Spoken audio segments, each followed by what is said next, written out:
romantisks pavasara kaislības Jelgavas novadā. Nu, atceramies jautro bakembāržu puisi Mādaru Lāsmani. Šo te saldo, kurš ar snifingu nodarbojās darba laikā, domas sēdes Zoom laikā. Kur šis te, kur bija fingerings un snifings.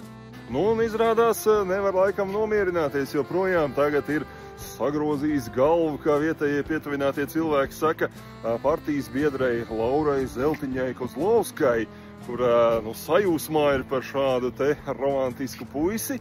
Nu, abiem kaut kas tur varbūt veidojās, varbūt neveidojās, nu, bet brauks uz vienu busiņu kopā, abi divi reklamēsies. Lūdzu, abi divi uz viena busiņa braukāsies un cer tikt ievēlēti Jelgavas novada pašvaldībā.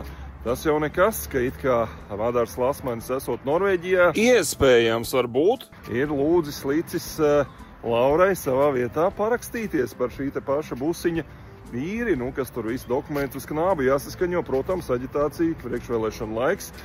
Nu, šādi te, vai tā ir vienīgā reize, kad viņš liek vai lūdz parakstīties savā vietā citam cilvēkam, nezinu.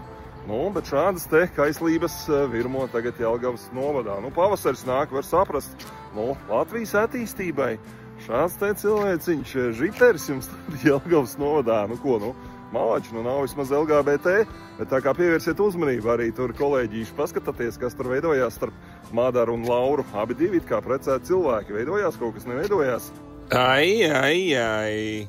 Mani sauc Rudolfs Brēmanis, pievienojoties šim te profilam, nekādā gadījumā ne par kādu Latvijas attīstību nebalsojiet Jelgavas novadā, balsojiet par suverēnā vara apvienību Jaunatvieši. Pietiek šitos te pagasta veču visatļautības izdarības mums te Latvijā jau gana.